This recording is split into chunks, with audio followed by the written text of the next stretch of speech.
Well, like I told you in my previous video that I was going to hand build a custom console in this car and put iPad or iPod in place and full candy paint job on it. Well, I'm going to try to video and show you what I was involved as we go along with making this console, so you got to get an idea what's involved in a handmade console.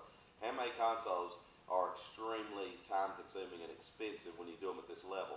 A lot of these car shows you'll go and look at consoles down the center that are handmade, and the corner's going to be really square, tops are going to be flat. Well, that's because they use a flat panel, wrap it.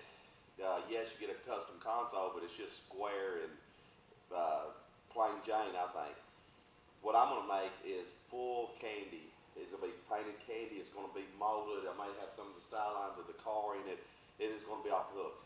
But it takes a lot of time. I may have 100, maybe more hours in making this console from start to finish. But it's some of my favorite type of work. I love to do it. I'll probably give a lot of time. I'm already starting to do research, and I don't charge for all the research and development time. So stay tuned and watch me build that custom console.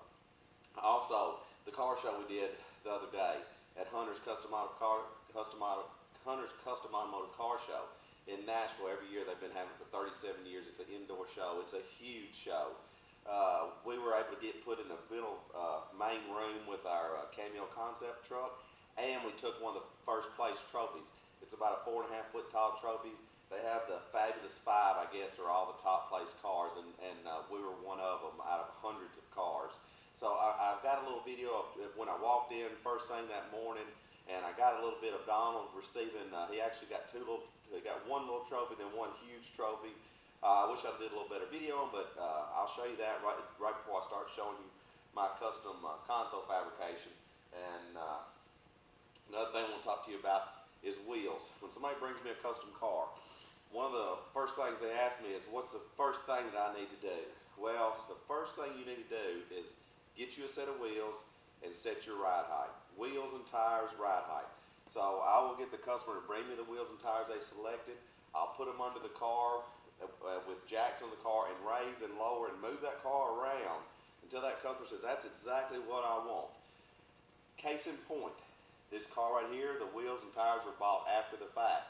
So if I would have had these wheels and tires when I was doing the metal work, it would have been so easy for me to come in here and slice this panel. I could have moved that forward. I could have modified in the rear. I could have done something to the suspension, and then I could have put that wheel in that pocket beautifully. Well, now I can't do so. So now it's going to be cut and shoved to fit. So I found a spindle kit that will lower this spindle down, which will raise the car, and then somehow I'm going to have to do metal work on this custom candy paint job, which is a multi-layered tri-coat that is going to be brutal to fix. And my chrome trim that I fit to the car and sent out and had re-chromed, now is not going to fit when I do that also.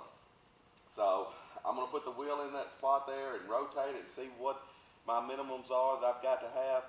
I'm going to have to install bump stops to limit the travel so that it doesn't go any further than that to prevent damage in the car. And I don't know, we'll have to come up with something to get them up under there.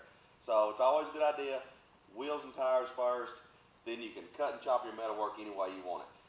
So stay tuned for my little clips for the Hunter's Custom Show. I'm sorry that they're a little bit short and chopped up, but it's just all I had at the time. And then after that, I will show you my starting of my custom handmade console build.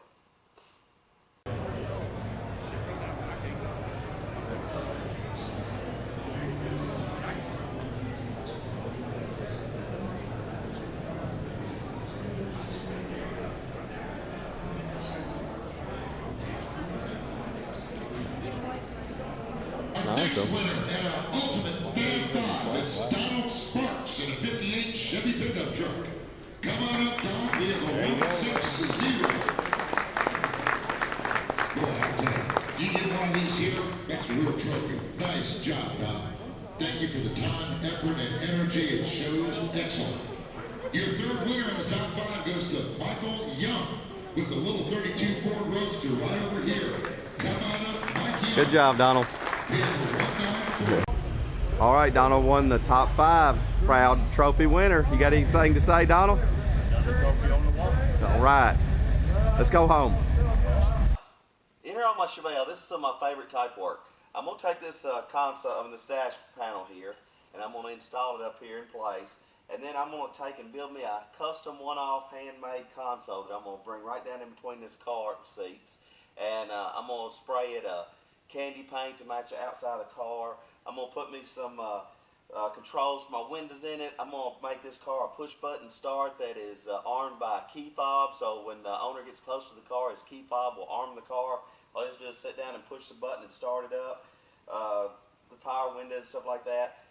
Maybe right in here somewhere I'm going to have I'm going to try to integrate like an iPad that will control his radio and have his music in it and somehow make it where it slips in there real nice if I can.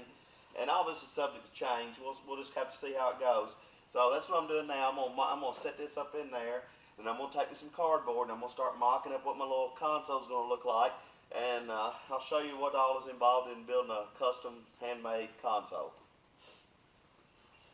Okay, now you can see I've got my dash in place, and I'm starting to lay out some stuff like my air conditioner vent, where it's going to go, and I'm going to put one over here. Radio, I'm not sure about that. I've got to put my air conditioner controls in there somewhere. I already know how my dash is going to go. Not sure where I'm going to put my push button start. But down here on my console, I just got me some scrap metal, and I've kind of just shaped it a little bit here, down through here. And I know I have to have a certain height here for my boot, so that kind of tells me the height of it.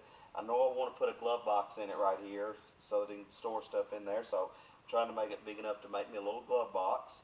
And then and I know I kind of want to shape it down the tunnel. So what I'm going to do now that I've got this metal and just kind of taped in here is I'm going to cut me some cardboard templates and then just kind of wrap this thing and get a good look of what I got here.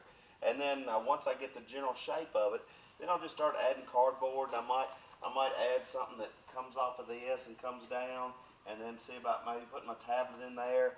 And it'll kind of evolve from here, but this gives me a good base to start with to give me a glove box, a shifter boot location, and cover my tunnel. So let me get a little bit more on this and I'll show you how it's coming along. Now you can see how it's starting to come along. I use this cardboard to kind of give you an idea how it's going to look, and then I can go in here and I can add maybe something like this with a tablet, and I might could remove some of that and maybe put a little edge bead on it or something. But gives me something to look at and something to work with. So I'm going to keep on plugging away at this, and I'll give you updates how it come along.